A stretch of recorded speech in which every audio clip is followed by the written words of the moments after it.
जैन, पारसी, बहुजाति, बहुधर्मी समाज, जहाँ मानव के बीच में काफी दूरियां, जहाँ नफरत का माहौल, ऐसे दौर में बाबा साहब डॉक्टर भीमराव अम्बेडकर ने भारतवर्ष को एक ऐसा ग्रंथ दिया, जिस ग्रंथ में, जिस संविधान में यहाँ का गीता, यहाँ का गीता, यहाँ का रामायण, यहाँ का महाभारत, यहाँ का बाइबिल, यहाँ के सारे धर्म समाज के लोग इस भारतीय संविधान में समाहित हो जाते हैं। और किसी भी धर्म समाज का व्यक्ति हो, किसी के पास ताकत नहीं है जो भारतवर्ष का संविधान, बाबा साहब डॉक्टर भीमराव अम्बेडकर ने जिस संविधान को लिखा, उस संविधान में किसी की हैसियत नहीं है जो उंगली उठा सके। बाबा साहब के निगाह में जैसा जितना ही हिंदू है, उतना ही मुस्लिम है, उतना ही सिख है, उतना ही जैन है, उतना ही पारसी है। भारतवर्ष में सर्वधर्म समभाव की व्यवस्था को बाबा साहब डॉक्टर भीमराव अम्बेडकर ने अपने संविधान में दिया, जिसका हम लोगों को गर्व होता है। बाबा साहब डॉक्टर भीमराव अम्बेडकर की जयंती आप मनाते हैं, यही हमारे सब कुछ है। बाबा साहब ने मान दिया, बाबा साहब ने सम्मान दिया, बाबा साहब ने आपको शिक्षा दिया, बाबा साहब ने आपको समानता का अधिकार दिया, शैक्षिक अधिकार दिया, राजनैतिक अधिकार दिया, धार्मिक अधिकार दिया, सांस्कृतिक अधिकार दिया। इतना ही नहीं, सम्मान से आपको जीने का पूरा अधिकार बाबा साहब डॉक्टर भीमराव के लेखनी में, उनके त्याग और समर्पण में मिलता है। आज ऐसे महान व्यक्तित्व की जयंती हम मना रहे हैं। साथियों, हमारे साथी चले गए राम निवास जोशी जी, उन्होंने बौद्ध धर्म की तरफ अपना इशारा किया।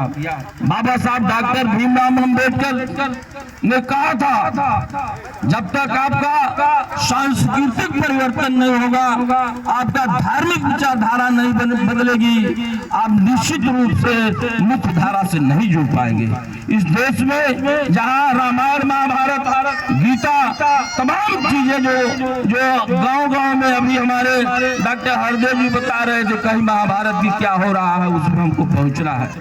अभी इसके पहले राष्ट्रीय अध्यक्ष माननीय अखिलेश यादव जी ने कश्यप मुनि और क्या निषाद राजगुरु की चर्चा के लिए हर पूरे प्रदेश में एक अभियान उन्होंने चलाया था। मैं जिले के मीटिंग में बोल रहा था, तमाम साथी लोग वहाँ जुटे थे। मैंने कहा अभी व्याख्या करें तो उसमें से कुछ लोगों को अच्छा लगेगा, कुछ लोगों को बुरा भी लग जाएगा।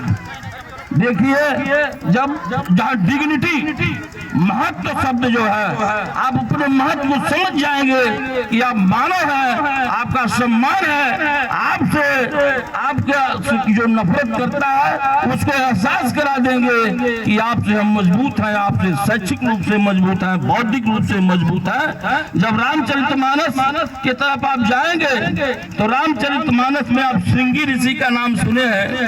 श्रृंगी राजा दशरथ के दामाद भी थे, और श्रृंगी ऋषि के आशीर्वाद से ही चारों राम, लक्ष्मण, भरत, शत्रुघ्न पैदा हुए थे।